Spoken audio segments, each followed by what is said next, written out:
एक गहरी सांस लें, बस एक पल के लिए अपनी आंखें बंद करें।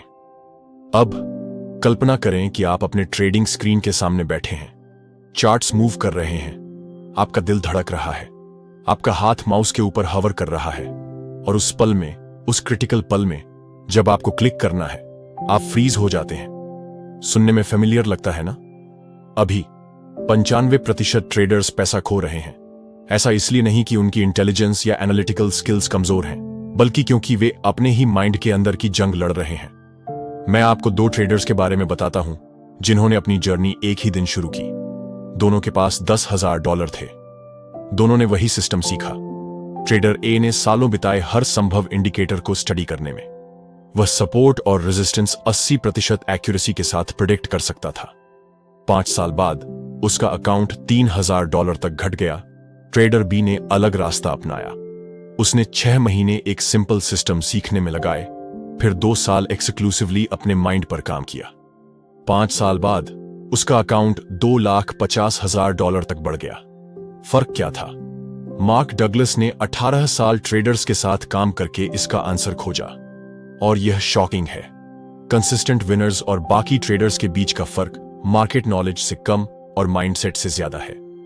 बेस्ट ट्रेडर्स कुछ यूनिक तरीकों से सोचते हैं। उन्होंने एक मेंटल स्ट्रक्चर एक्वायर किया है जो उन्हें फियर फ्री ट्रेड करने की एबिलिटी देता है, और साथ ही उन्हें रेकलेस बनने और फियर बेस्ड एरर्स करने से रोकता है।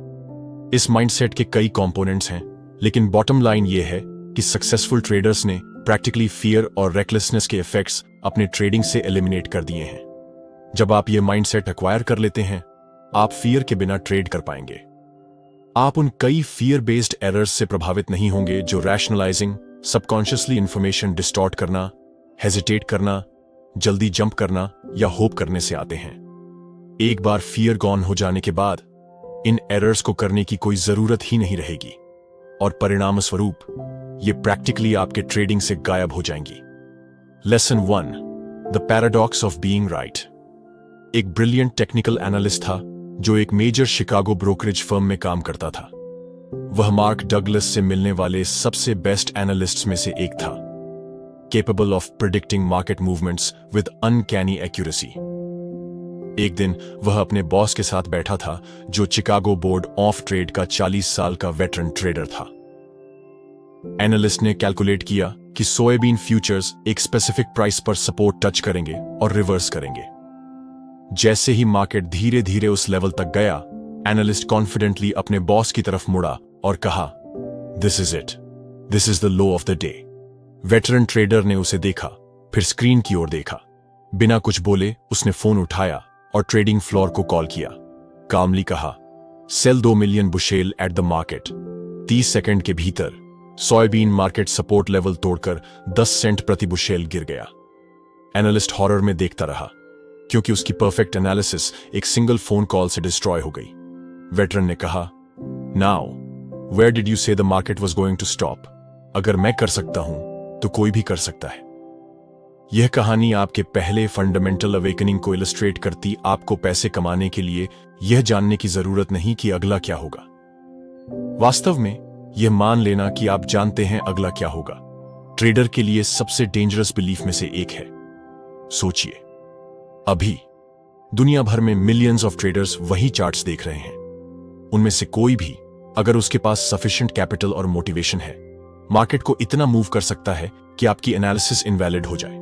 सेंट्रल बैंक इंटरवीन कर सकता है, एल्गोरिदम ट्रिगर कर सकता है, फंड लिक्विडेट कर सकता है। आपकी परफेक्ट एनालिसिस का कोई मतलब नहीं है जब सभी मार्केट पार्टिसिपेंट्स की कलेक्टिव एक्शंस सामने हो। यह ट्रेडिंग में कोई फ्लॉ नहीं है, यही ट्रेडिंग है। मार्केट किसी भी पल कुछ भी कर सकता है। जब आप इसे सच में एक्सेप्ट कर लेते हैं, आप प्रेडिक्शन करना बंद कर देते हैं और रिएक्ट करना सीखते हैं। आपकी एनालिसिस प्रोबेबिलिटी आइडेंटिफाई करने का टूल बन जाती है, सर्टेनिटी नहीं। बेस्ट ट्रेडर्स इस लेवल तक इवॉल्व हो गए हैं कि बिना किसी डाउट या इंटरनल कॉन्फ्लिक्ट के उन्हें लगता है कि कुछ भी हो सकता है। वे सिर्फ सस्पेक्ट नहीं करते कि कुछ भी हो सकता है या लिप सर्विस नहीं देते। उनकी बिलीफ इन अनसर्टेनिटी इतनी पावरफुल है कि यह एक्चुअली उनकी माइंड्स को यह एसोसिएट करने से रोकती है कि अब की सिचुएशन और सर्कमस्टेंस उनके रीसेंट ट्रेड्स के आउटकम्स से जुड़ी हैं। इस एसोसिएशन को रोककर वे अपनी माइंड्स को अनरियलिस्टिक और रिजिड एक्सपेक्टेशंस से फ्री रखते हैं कि मार्केट कैसे एक्सप्रेस करेगा। असली नुकसान और इमोशनल पेन जनरेट करने वाले अनरियलिस्टिक एक्सपेक्टेशंस के बजाय उन्होंने खुद को तैयार किया है कि मार्केट जो भी अपॉर्चुनिटीज दे उसे किसी भी गिवन मोमेंट में टेक एडवांटेज करें। लेसन 2, दुर्गा का चक्र। आइए आपकी जर्नी के बारे में बात करें। याद है आपकी पहली विनिंग ट्रेड्स? वह इनक्रेडिबल ईज का फीलिंग? आप चार्ट देखते, अपॉर्चुनिटी देखते, बटन क्लिक करते और पैसा आपके अकाउंट में आता। No fear, no hesitation, no doubt, बस प्योर एफर्टलेस एग्जीक्यूशन। आप थे डगलस के कहे अनुसार केयर फ्री स्टेट में। प्रोफेशनल एथलीट्स इसे द जोन कहते हैं। टाइम स्लो हो गया, डिसीजंस ऑटोमेटिक लगे, एवरीथिंग आप छुए सोने में बदल गया। ट्रेडिंग दुनिया में पैसा कमाने का सबसे आसान तरीका लगता था, लेकिन फिर आया आपका पहला असली लॉस। कोई छोटा सेटबैक नहीं जिसे आप हंसकर इग्नोर कर सकते, बल्कि ऐसा लॉस जिसने आपको चोट पहुंचाई। एक लॉस जिसने आपको खुद पर सवाल उठाने पर मजबूर किया। अचानक जो मार्केट आपका दोस्त था वह आपका दुश्मन बन गया। उसने आपका पैसा ले लिया। ट्रेडिंग अब मजेदार नहीं रहा, यह खतरनाक लगने लगा। यहीं से साइकिल शुरू होता है। आपने सोचा कि समस्या आपकी नॉलेज की कमी है। अगर आपको मार्केट के बारे में ज्यादा पता होता तो आप लॉस से बच सकते थे। तो आपने नॉलेज की तलाश शुरू की। आपने हार्डर स्टडी किया, डीपर एनालिसिस किया, नए इंडिकेटर्स, नए पैटर्न्स, नए सिस्टम सीखे। लेकिन कुछ अजीब हुआ। जितना अधिक आपने सीखा उतना अधिक आपने मार्केट से एक्सपेक्ट करना शुरू किया। जितना अधिक एक्सपेक्टेशन उतना अधिक डिसअपॉइंटमेंट। हर बार जब मार्केट आपकी एनालिसिस के अनुसार बिहेव नहीं करता, यह पर्सनल बिट्रेयल जैसा लगता। डिसअपॉइंटमेंट ने आपको और ज्यादा सीखने के लिए ड्राइव किया, जिससे एक्सपेक्टेशंस और भी बढ़ गए। आप डगलस के कहे अनुसार साइकिल ऑफ डूम में फंस गए। आप वास्तव में बेटर ट्रेड करना नहीं सीख रहे थे, आप सोफिस्टिकेटेड तरीके से डरना सीख रहे थे। सिंपल लॉस का फियर नहीं, बल्कि कॉम्प्लेक्स फियर्स डेवलप हुए। Fear of being wrong, fear of missing out, fear of leaving money on the table, fear of giving back profits. हर नया नॉलेज पीस आपको बेटर ट्रेडर बनाने के बजाय आपको गलत होने का एक और तरीका देता।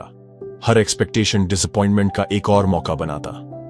वह नॉलेज जिसे आप प्रोटेक्शन के लिए चाहते थे, वही पैरालिसिस का सोर्स बन गया। कुछ या ज्यादा विनिंग ट्रेड्स अनुभव करने से कोई भी ऑलमोस्ट कन्विंस हो सकता है कि ट्रेडिंग इजी है। अपने खुद के अनुभव याद करें। उन ट्रेड्स को याद करें जिनसे आपके अकाउंट में पैसे की स्ट्रीम आई, जब आपने सिर्फ सिंपल डिसीजन लिया, बाय या सेल।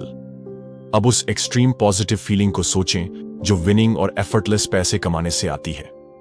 यह ऑलमोस्ट इम्पॉसिबल है कि आप यह कंक्लूड न करें कि ट्रेडिंग इजी है। लेकिन अगर ऐसा है, अगर ट्रेडिंग इतनी इजी है, तो मास्टरिंग क्यों इतना डिफिकल्ट है? इतने सारे ट्रेडर्स अपने विट्स एंड पर क्यों हैं, ऑब्वियस कॉन्ट्रडिक्शन से जूझते हुए? अगर यह सच है कि ट्रेडिंग इजी है और ट्रेडर्स जानते हैं क्योंकि उन्होंने ये डायरेक्ट एक्सपीरियंस किया कि यह कितना इजी और एफर्टलेस है, तो फिर यह कैसे पॉसिबल है कि वे जो कुछ भी मार्केट से सीखे उसे बार बार अपने फेवर में काम नहीं करा पाए? लास्ट तक देखना। और अगर आप भी इस तरह अरबी ट्रेडिंग रिलेटेड स्टोरी चाहते हो तो इस वीडियो को लाइक करो, कमेंट में स्टोरी टाइप करके चैनल को सब्सक्राइब करो। अब फिर से चले lesson 3, the mental environment. Douglas ने कुछ प्रोफाउंड डिस्कवर किया। आपका मेंटल एनवायरनमेंट ऐसा लेंस है जिससे आप मार्केट को परसीव करते हैं। जैसे कंप्यूटर का ऑपरेटिंग सिस्टम डिसाइड करता है कि वह इंफॉर्मेशन को कैसे प्रोसेस करेगा, वैसे ही आपका मेंटल एनवायरनमेंट डिसाइड करता है कि आप मार्केट इंफॉर्मेशन को कैसे प्रोसेस करेंगे। मेंटल एनवायरनमेंट में मेमोरीज, बिलीफ, एटीट्यूड्स और एक्सपेक्टेशंस शामिल हैं। हर ट्रेडिंग एक्सपीरियंस एक मेमोरी बनाता है जो इमोशनल एनर्जी से चार्ज्ड होती है। ये मेमोरीज बिलीफ्स बनाते हैं कि मार्केट कैसे बिहेव करता है। ये बिलीफ्स एटीट्यूड्स बनाते हैं जो आपके परसेप्शन को कलर करते हैं। ये एटीट्यूड्स फ्यूचर आउटकम्स की एक्सपेक्टेशंस जनरेट करते हैं। यहां डेडली प्रोसेस है। आप एक ट्रेड लेते हैं जो पेनफुल लॉस देता है। आपका माइंड आपको प्रोटेक्ट करने की कोशिश में बिलीफ बना देता है कि ब्रेकआउट्स डेंजरस हैं। यह बिलीफ ब्रेकआउट ट्रेड्स के लिए कॉशियस एटीट्यूड बनाता है।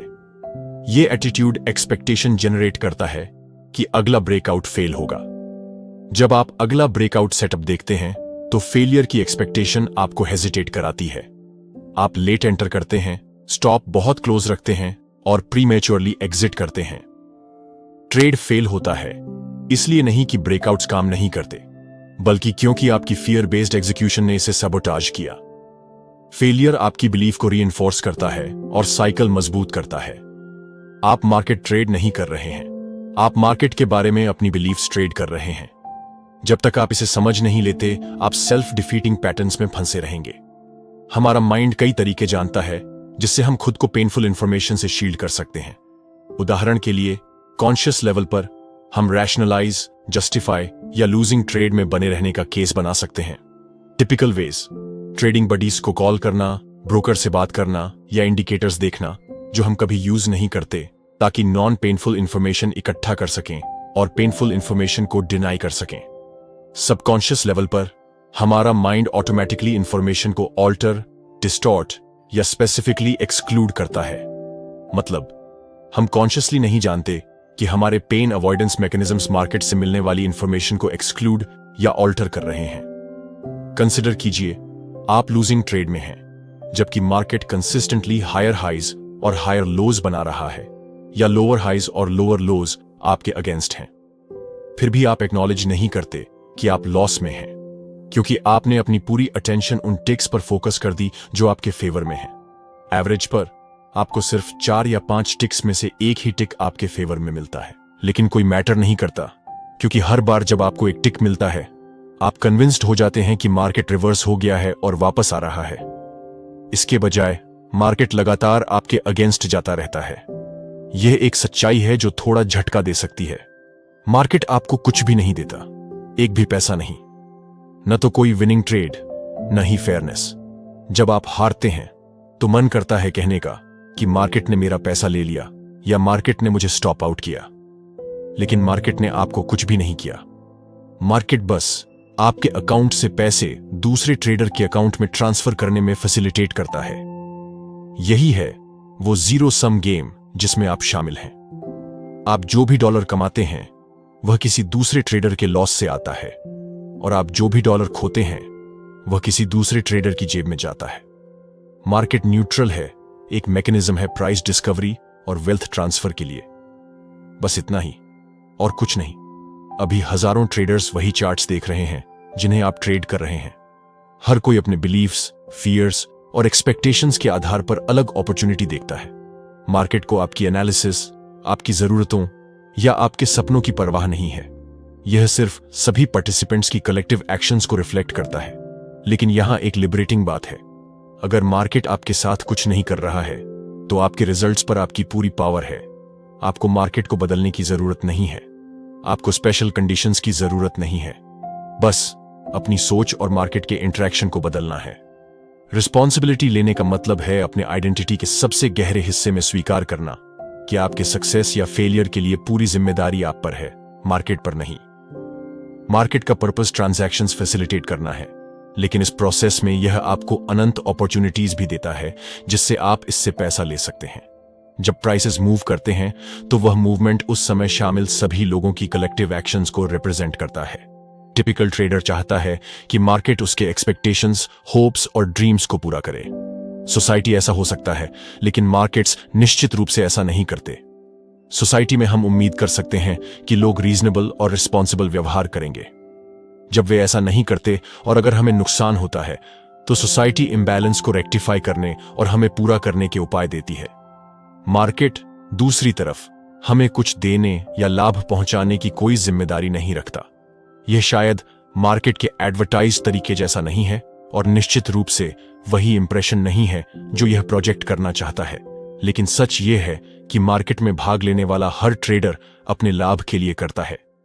एक ट्रेडर तभी लाभ ले सकता है जब कोई दूसरा ट्रेडर हारे, चाहे वह लॉस एक्चुअल डॉलर्स में हो जैसे फ्यूचर्स ट्रेड में, या लॉस्ट अपॉर्चुनिटी में जैसे स्टॉक ट्रेड में। लास्ट तक देखना, और अगर आप भी इस तरह अरबी ट्रेडिंग रिलेटेड स्टोरी चाहते हो तो इस वीडियो को लाइक करो, कमेंट में स्टोरी टाइप करके चैनल को सब्सक्राइब करना। अब चले lesson 5, the 5 fundamental truths. Mark Douglas ने 5 ट्रूथ्स आइडेंटिफाई किए जिन्हें पूरी तरह स्वीकार करने पर आपका ट्रेडिंग रेवोल्यूशनाइज हो सकता है। इन्हें सिर्फ इंटेलेक्चुअली मत समझें, फील करें, एम्बॉडी करें, इन्हें अपनी परसेप्शन को ट्रांसफॉर्म करने दें। ट्रूथ 1, एनीथिंग कैन हैपन, किसी भी समय किसी भी कारण से मार्केट कुछ भी कर सकता है जो आपकी एनालिसिस को डिस्ट्रॉय कर दे।